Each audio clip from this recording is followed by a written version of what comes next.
자, 수험생 여러분 잘 계셨습니까? 2주차 입문 과정에서 두 번째 시간이 출발했습니다.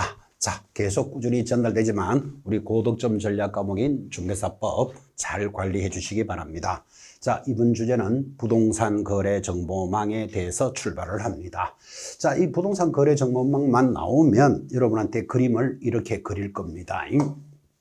자, 여러분 이 그림이 테레비 같나요? 컴퓨터 같나요? 아직까지는 테레비죠. 자, 여기에 마우스를 답니다. 그러면 컴퓨터라고 이야기하시고, 자, 이 컴퓨터를 통해서 A라는 개공사와 B라는 개공사 상호 간에 부동산에 관한 정보를 교환합니다.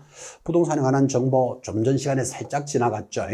중도, 수도, 소공의 예공이라는 부동산에 관련되는 정보를 컴퓨터망을 통해서 거래를 합니다. 그렇게 되면 여러분 잘 알다시피 서울에 있는 개공사와 제주도에 있는 개공사가 제주도 땅도 거래할 수 있겠죠. 굳이 제주도까지 가지 않아도 그 물건에 대해서 거래를 하는 시스템, 이를 거래정보망이라고 합니다. 자, 그러면 이 거래정보망을 운영하는 자가 있겠죠. 그래서 이 거래정보망을 운영하는 자, 이거 우리말로 하면 뭐 카페 운영자, 밴드 운영자 이런 말 들어보셨죠? 이런 운영자들이 정보도 올리고 삭제도 하고 관리하는데 이 운영자를 거래 정보 사업자다 이렇게 부르고, 자, 이제 이 거래 정보 사업자에 대해서 국토장관이 이제 관리를 하는 그런 제도입니다. 지금 중개사무소에 가보면 모든 중개사무소에 컴퓨터 한 대는 있다는 건 이해하시겠죠? 그래서 이 거래정보망을 관리하는 그런 시스템입니다. 앞으로는 이런 사업이 더 많이 발전을 할 겁니다. 자, 그런 거래정보사업자에 관련되는 내용이 출발을 하고 한 문제입니다. 제목 하나에 딱 하나 나옵니다. 두 개도 아니고 반드시 하나가 나온다는데 의미가 큰데, 자, 방금 말했던 거 정리합니다. 국토장관은 그림 보고 있습니까? 개공사 상호 간에 부동산에 관한 매매 등에 관한 정보의 공개와 유통을 촉진하는데, 이때 개공사 상호 간이지 개공사와 의뢰인 상호 간에 그러면 틀려요. 개공사들끼리 정보를 공개하지 개공사와 의뢰인, 사달라는 사람, 팔아달라는 의뢰인과 거래하는 것이 아닙니다. 요거 주의하셔야 됩니다. 그래서 이런 거래정보망을 설치하고 운영하는 자를 뭐라 부른다? 거래정보사업자를 지정할 수 있다. 아, 그래서 이런 거래정보사업자는 누가 지정한다? 국토장관이 지정한다. 됐죠? 지정 요건. 자, 이 네 가지 요건이 맞아야만 지정을 해주겠다. 항상 전달했지만 네 가지면 객관식 문제 내기가 너무나 좋죠. 오지선다형에서. 그래서 당연히 중요합니다. 자, 전기통신사업법에 따른 부가통신사업자로서 국토교통부 령이 정하는 다음 조건을 갖춘 자인데, 당해 거래정보망의 가입 신청을 한 개공사의 수가 전국적으로는 500명 이상이고 2개 이상의 시도에서 30명의 개공사가 가입을 해야 되는데, 자, 이 구질구질한 숫자가 시험 지문에서 냅니다. 그래서 앞으로 이 과목이 중개사법이니까 중개사법 셈 전화번호가 509개 230번 이렇게 노래를 부를 겁니다.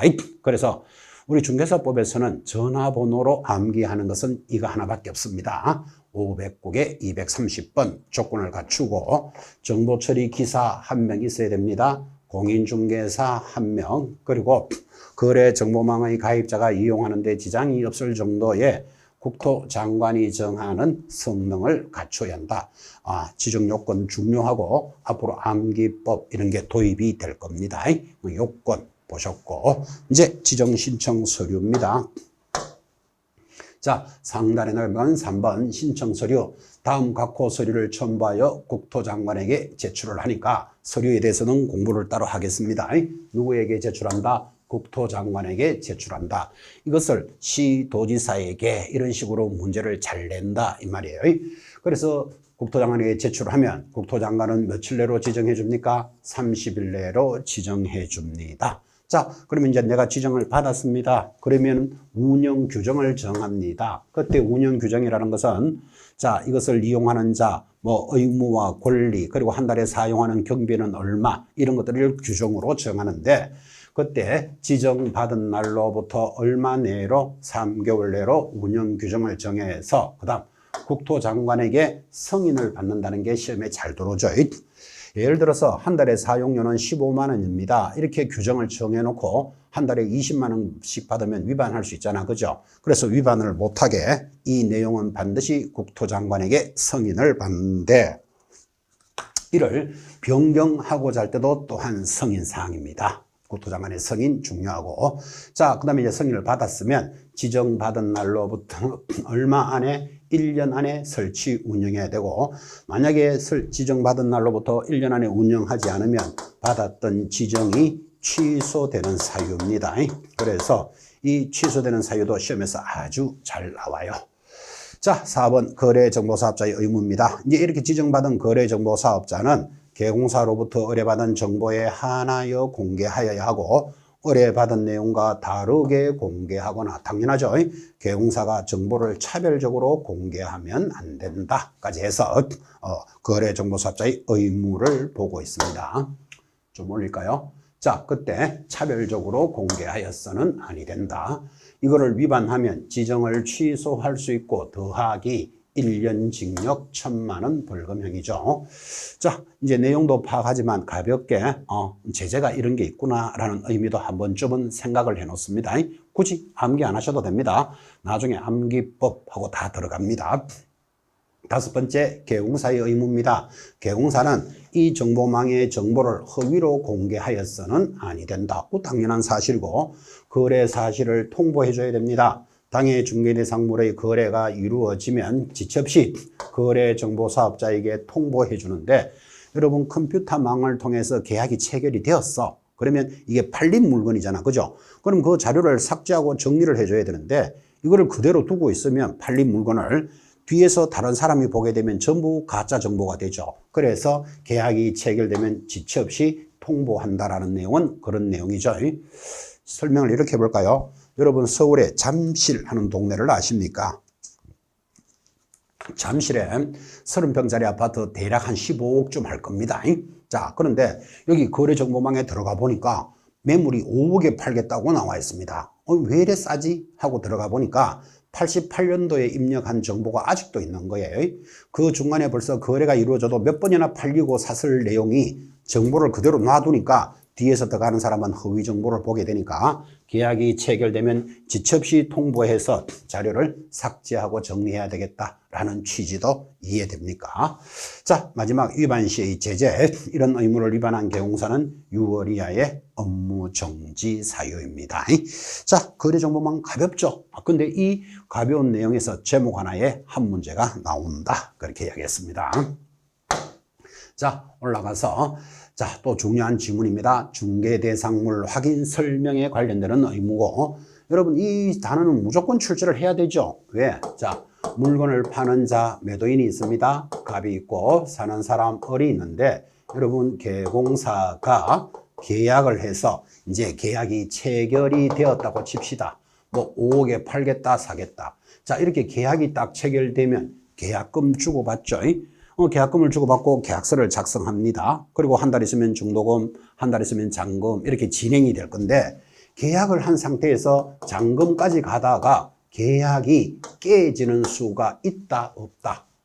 많죠. 여러분 계약했다가 어떤 사정으로 중간에 계약이 파기되는 경우 많이 있죠. 자, 그러면 이 계약이 파기되는데 왜 파기됐을까요? 하면 여러 가지 사유가 있겠지만 이 물건에 대해서 설명 때문에 파기됩니다. 예를 들어서 이 아파트 좋은 아파트입니다 라고 이야기했는데 계약을 해놓고 만약에 매수자가 한번 가보니까 바퀴벌레가 2,000마리 버글버글 걷는다. 그럼 여러분 같아도 그 계약 계속 유지하겠습니까? 바퀴벌레 2마리만 있어도 절도할 판인데 2,000마리가 버글거린다니까요. 그러면 내가 물건을 쏘가서 샀구나. 안 하겠다. 깨지는 수가 있겠죠. 그래서 물건에 대한 설명 때문에 깨지는 수가 제일 많으니까 반드시 우리 중개사법은 이 중개대상물을 잘 확인해서 설명을 해야 되는 의무가 부여되어 있습니다.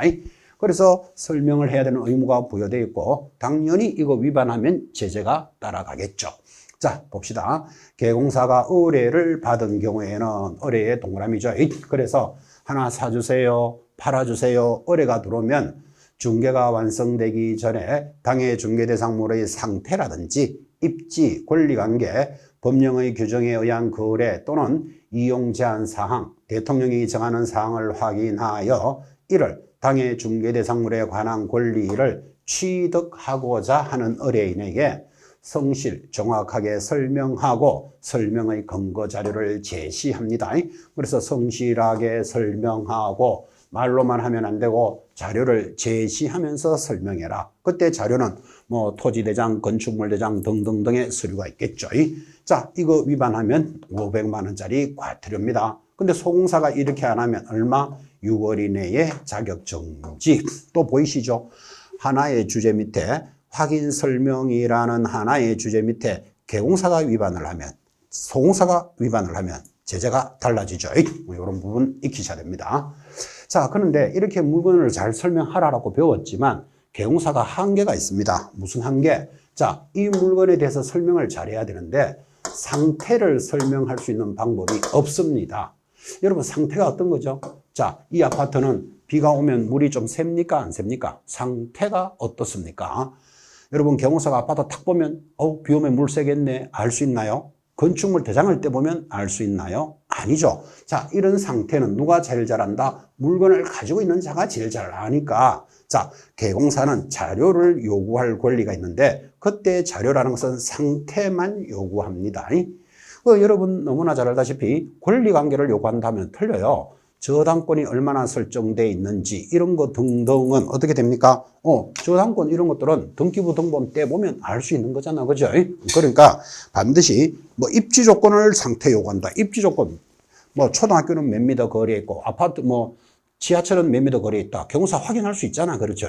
그래서 그런 입지 조건을 확인하는 게 아니고 반드시 상태에 대해서 요구한다. 요거 체크하시고. 자, 그때 개공사는 확인 또는 설명을 위해서 필요한 경우에는 중개대상물의 매도인, 임대인, 즉 물건을 가지고 있는 자죠. 가지고 있는 자에게 상태에 관한 자료를 그것도 요구하여야 한다가 아니고 요구할 수 있다까지 익히셔야 됩니다. 이 할 수 있다가 임의적인 사항인데 우리 중개사법은 이런 매도인에게 자료를 요구할 수 있다 그랬지 요구하여야 한다 하면 틀립니다. 우리 중개사법은 개공사 등을 관리하는 법이지 매도인, 매수인한테 이래라 저래라 이렇게 못한다고. 그래서 요구할 수 있다.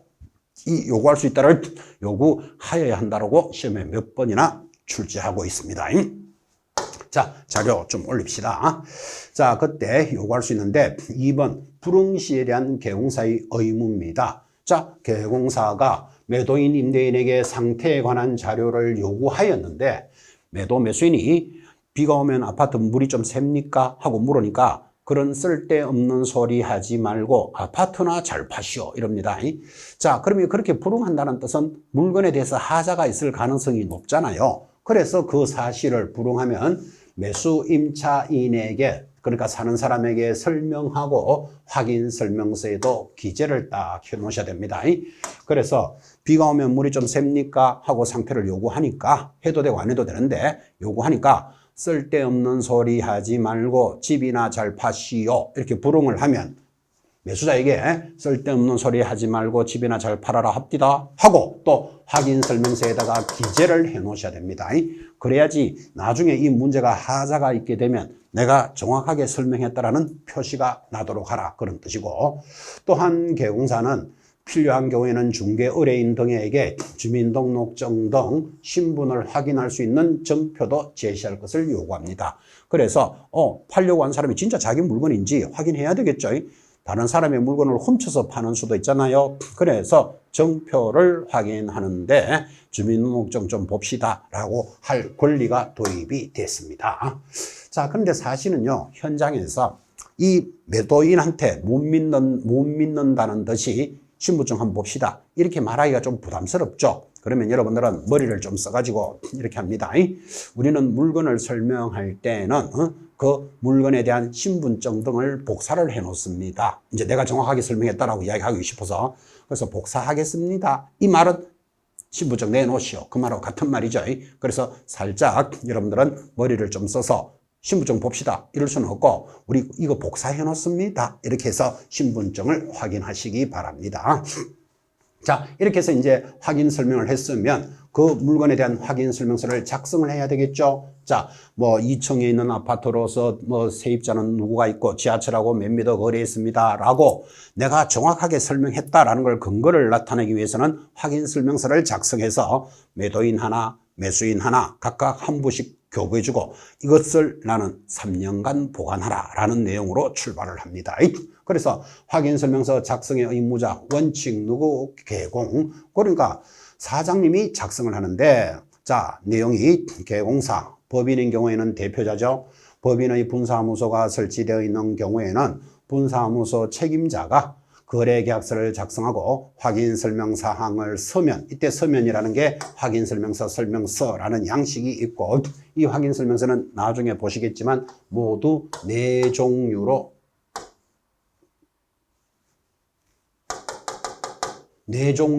구성이 되어 있습니다.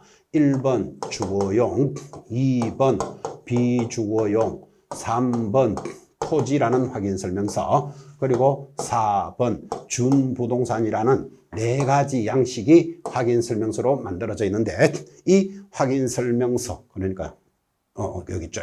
이 4가지 되어 있는 확인설명서를 작성하고 이에 서명 및 날인한 후 당사자들에게 교부하고 개공사는 몇 년? 3년 동안 원본이나 사본 전자문서를 보존하라 그랬습니다. 그런데 다만 공인전자문서센터에 보관이 되면 그러하지 아니하다. 요거 나중에 되면 여러분들 전자계약이라는 걸 공부하게 됩니다.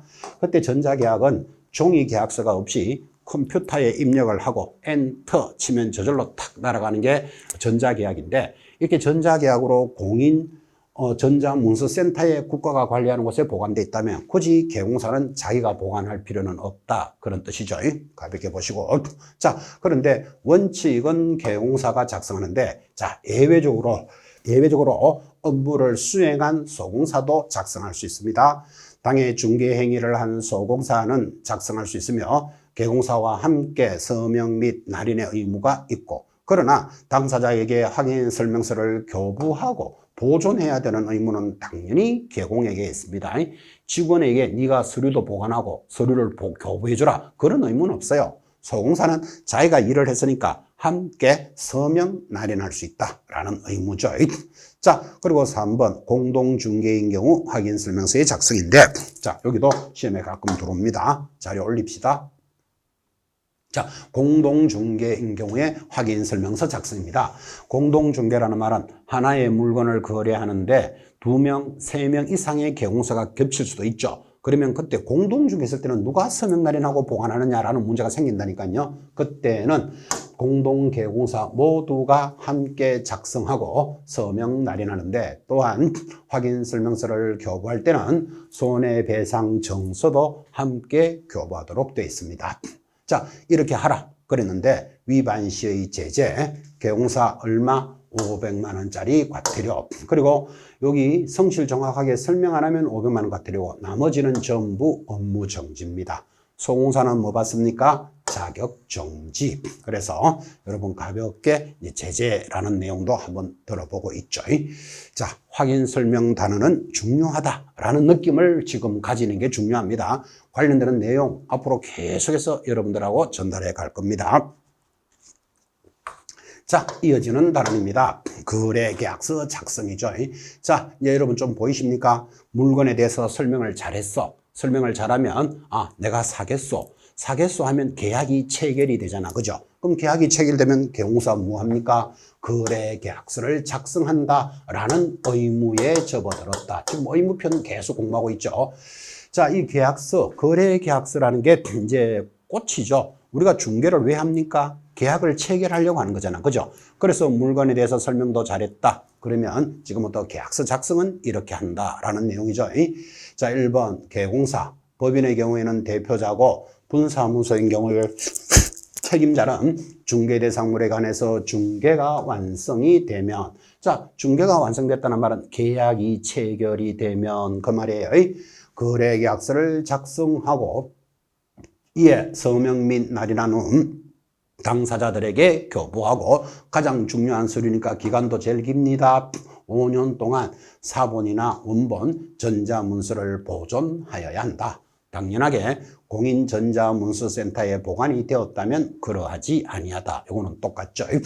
그래서 거래계약서 몇 년 보존합니까? 5년 보존의 의무가 있다.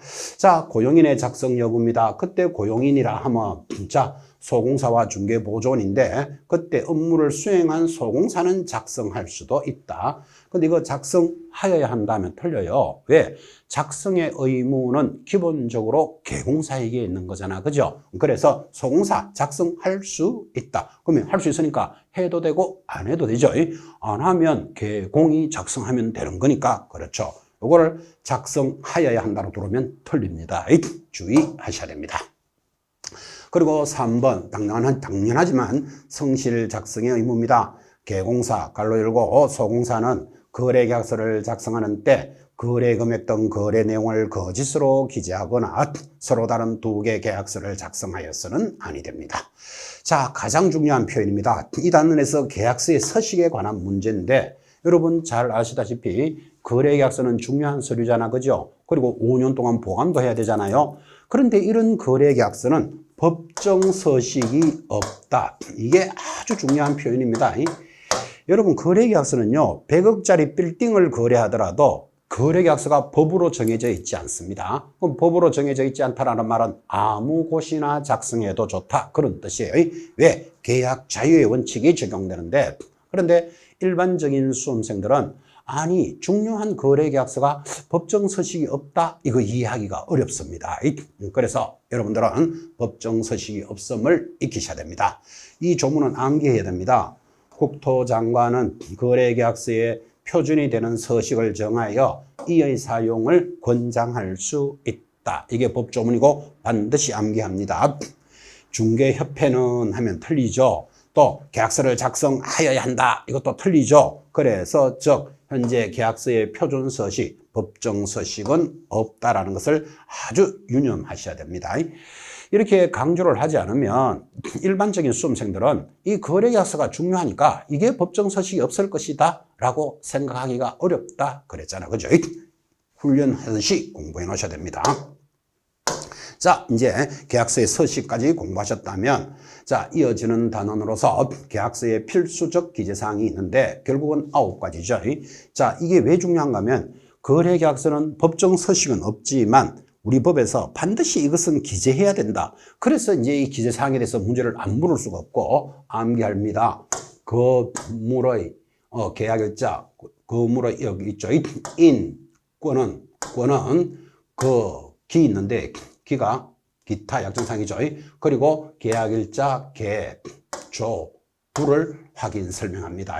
자, 원래 이게 필수 기재가 6가지였어요. 그래서 거래계약서의 필수 기재는 거로 출발해서 건물의 인권은 기 있는데 거기가 조, 부를 반드시 기재하는데, 자, 이 조, 부가 왜 옆으로 붙었는가 하면 원래는 6가지였어서 3가지가 더 추가가 됐습니다. 그리고 확인 설명, 거래계약서에 관련되는 이 필수 기재 9가지는 시험에서 빠진 적이 없습니다. 그래서 반드시 암기하셔야 됩니다. 그가 뭘까요? 지금 보이죠? 거래 당사자들의 인적 사항, 물건의 표시, 인도 일시, 권리가 이전되는 내용, 거래 대금과 계약금의 지급 방법, 기타 약정 사항, 그리고 계약일자, 조건과 기한, 확인설명서, 교부일자는 반드시 기재해야 됩니다. 자, 지금 여러분한테 전부 다 암기하세요 라고 요구하고 있는 거 아닙니다. 거래계약서의 필수 기재는 중요하구나를 지금 배우셔야 되고, 자, 여기에 관련되는 내용으로서 계약서에 관련된 제재는 만약에 개공사가 위반했다, 전부 업무정지, 소공사가 위반했다, 거래계약서에 관련되는 하고 탁 누르면 소공사는 자격정지입니다. 하나의 주제 밑에 이렇게 대상자를 다르게 처벌하고 있죠. 한 4번째 쭉 나왔습니다, 지금. 뭐 4번째, 5번째가 중요한 건 아니고, 거래계약서에 관련되는 거, 개공사가 위반하면 업무정지, 소공사는 자격정지 사유입니다. 자, 그렇게 해서 이제 거래계약서라는 편도 지나가고 있는데, 어쩌면 이 거래계약서는 법정 서식이 없다가 가장 중요합니다. 그리고 필수기재사항까지 정리했죠. 자, 지금 의무편에서 이제 기타 관련되는 자기의무라는 게 출발을 합니다. 이 자기의무라는 게 좀 뭔가 어렵죠, 여러분. 작자가 시작하다 할 때가 작자 이거예요. 작위 의무. 그래서 시작하여야 되는 의무가 있다면 요거 반대말은 부작위 의무겠죠. 자, 부작위 의무는 하여서는 아니 되는 의무, 부작위 의무고, 요 부작위 의무가 아까 공부했던 금지행위 하나만 있습니다. 그리고 대체적으로는 전부 다 하여야 되는 의무로서 뭐 확인설명서 작성해야 된다, 거래계약서 작성해야 된다, 의무죠. 위반하면 제재가 다 있으니까. 그리고 전속중개계약서 작성하고 3년 보존해야 된다, 이런 것들이 작성에 관련된 자기 의무였다면 기타 해야 되는 의무로서 기본윤리라는 게 있습니다. 아주 가볍습니다. 자, 어떤 거? 중개를 할 때 공정하게 업무를 해야 되고 선량한 관리자의 주의 의무가 있다. 이게 우리는 기본윤리다, 이렇게 말합니다. 뭐 크게 할 필요가 없죠. 자, 앞으로 중개를 하실 때는 매도인 편만 들거나 매수인 편만 들면 안 됩니다. 공정하게 업무를 해야 되고, 또 우리 판례가 인정하는 것으로서 중개를 할 때는 선량한 관리자의 주의 의무, 줄여서 선관주의 의무가 있다. 이 말도 많이 진행하죠. 이 선관주의 의무라는 것은 개공은 남의 집을 사고 팔더라도 자기 집같이 관리를 잘해주라. 그를 선관주의 의무라고 합니다. 이것들은 판례가 제시하는 의무, 이런 것도 하나 있죠. 그래서 나머지 의무들은 중개사법에서 적용한다면 다음 중 판례가 제시하는 것 하면 답이 선관주의 의무. 자, 이 가벼운 단원에서 그래도 시험에 잘 나오는 게 비밀 준수의 의무입니다. 여러분, 모든 업종에는 비밀 준수 의무가 있죠. 뭐 군인이나 경찰관도 업무상 알게 된 비밀은 준수해야 된다. 학교 선생님도 학생의 비밀은 준수해야 된다. 동의하시겠습니까? 또 의사도 환자의 비밀을 준수해 줘야 된다. 당연하죠. 그래서 모든 업종에 비밀 준수 의무가 있고, 우리 중개사법에서도 자, 개공이 중개를 하다 보니까 매도인과 매수인의 비밀을 알게 되면 그런 비밀을 준수하라는 의무입니다. 누가 지켜야 됩니까? 개공사 등에게 요구합니다. 요 등자 들어갔죠. 그러면 개공사에게만 요구하는 게 아니고 중개업을 하는 모든 자들은 비밀 준수의 의무가 있다. 법조문 볼까요? 개공사 등은 이 법 및 다른 법률에 특별한 규정이 있는 경우를 제외하고는 업무상 알게 된 비밀을 누설하여서는 아니 된다. 뭐 지극히 당연한 질문이고, 여러분 시험에서 비밀을 누설할 수도 있다, 이렇게 낼 이유는 없죠. X. 자, 그때 언제까지 지켜야 됩니까 하니까 개공사 등이 그 업무를 떠난 후에도 업무상 알게 된 비밀을 누설하여서는 아니 된다. 아주 쉽게 나올 때는 업무를 떠난 후에는 준수하지 않아도 된다, 이렇게 출제한 바 있습니다. X겠죠. 자, 위반 시의 제재 1년 이하의 징역 1,000만 원 벌금인데, 아주 독특하게 이 죄는 반의사불벌죄를 적용한다. 여기 아주 독특한 내용입니다. 반의사불벌죄가 뭡니까? 피해자가 처벌을 원하지 않는다는 명시한 표시를 하면 처벌할 수 없다. 그러니까 한마디로 말하면, 자, 저 사람 개공이 비밀을 위반했어요. 근데 피해자가 처벌하지 마세요 하면 처벌하지 않는 죄를 적용합니다. 아주 독특한 내용이죠. 그래서 우리 중개사법에서는 반의사불벌죄 하면 딱 답이 정해져 있습니다. 뭐 비밀준수 위반, 그렇게 연결하면 되죠. 자, 그럼 내용이 다 정해졌죠. 비밀준수 위반하면 1년 징역 1,000만 원 벌금, 이 죄는 반의사 불벌죄를 적용한다. 그때 반의사 불벌죄라는 것은 피해자가 처벌을 원하지 않는다는 명시적 의사 표시를 하면 처벌할 수 없는 죄다. 그런 뜻이겠죠. 아주 전문적인 용어가 하나 출발을 했습니다. 비밀 준서가 비교적 잘 나오니까 이 정도 내용만 딱 잡으시면 뭐 반드시 한 문제는 맞아 들어갑니다. 자, 그렇게 해서 자기와 기본 의무를 보셨다면 이번에는 중개를 함에 있어서 의뢰인에게 손해를 입히면 손해배상에 대한 책임을 져야 되는 의무가 도입이 됩니다. 자, 손해를 발생하면 책임을 지는데 예를 들어서 개공사가 길도 안 나는데 내년에 이거 도로 개통되면 땅값이 3배는 대박입니다. 비싸게 사세요. 이렇게 했는데 아니 길이 안 나버렸네. 그러면 그 의뢰인이 큰 손해를 입게 되겠죠. 그러면 손해를 입으면 야 내가 손해가 발생하면 책임질게 이렇게 말로만 하는 게 아니고 손해배상을 책임지기 위해서 업무 보정을 설정해야 되는 의무가 부여되어 있습니다. 자, 그때 의무는 1. 원칙 해서 개공사가 중개 행위를 함에 있어서 고의적이거나 과실인데 이때 과실은 추상적 경과실을 포함합니다. 추상적 경과실이라는 말은 아주 가벼운 과실까지도 포함하겠다로 당사자에게 재산상 손해를 발생하게 한 때는 그 손해를 배상할 책임이 있다 됐죠. 그 다음에 예외 무과실 책임인데 이 무과실이라는 말은 개공사가 중개는 하지 않았지만 장소를 제공해서 손해가 발생하거나 고용인 직원들의 사항으로서 사고가 발생하더라도 책임지니까 요 것들은 개공사가 직접 잘못했는 게 아니잖아. 그죠? 그래서 이것을 무과실 책임이라고 합니다. 자, 가볍게 보시고 3번 손해배상 책임의 성립 요건이 중요한데 여러분 잘 알다시피 아니 무슨 개공사가 죄가 많아가지고 손해가 발생했다 하면 전부 다 책임지라 그럴 수는 없겠죠. 그래서 책임을 지려면 다음 요건이 맞아야 한다. 3가지 요건이 도입이 됩니다. 자, 성립 요건 첫 번째 개공사가 중개를 함에 있어서 이야기했죠. 고의 또는 과실이 있거나 자기 중개사무소를 다른 사람의 중개 장소로 제공하는 잘못에 대해서 거래 당사자에게 재산상 손해가 발생하면 책임지는데 이때 정신적 손해가 아니라는 것도 잘 보셔야 됩니다. 그때 3번 이런 개용사의 고의과실과 장소를 제공하는 것에 대한 행위에 거래 당사자에게 발생한 재산상 손해와는 뭐가 있어야 한다? 인과관계가 있어야 하는데 자 그러면 손해는 누가 입증을 하느냐? 이게 민사재판에서는 굉장히 중요합니다. 그래서 거래 당사자가 손해를 입었다는 자가 입증해야 된다. 이런 것도 꼭 체크해 놓으셔야 됩니다.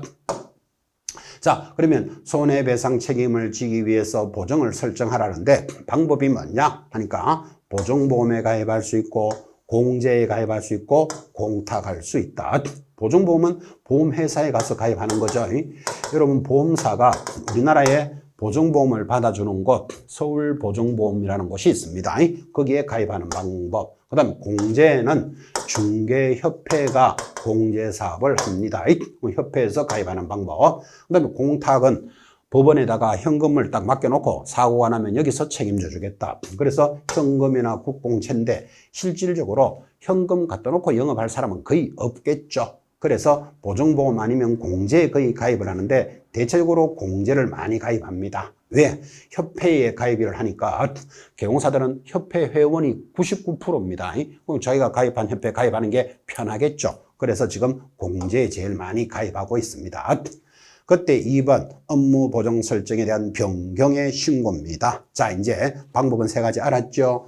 관련하는 방법을 가르쳐 주고 있습니다. 자, 업무 보정 설정 변경입니다. 자, 보정 설정하고 영업해야 되는데 언제까지 해야 된다? 개공사는 업무를 개시하기 전까지 보장하기 위한 손해배상 책임을 갖추고 보증보험 등에 가입하면 보험정서가 나오죠. 공제 가입하면 공제정서가 나오겠지. 이것을 등록관청에 신고합니다. 자, 다만 보증을 한 보증기관에서 이 보증 사실을 등록관청에 직접 통보해 준다면 신고를 생략할 수 있다라는 제도가 도입이 되었고 자, 재설정입니다.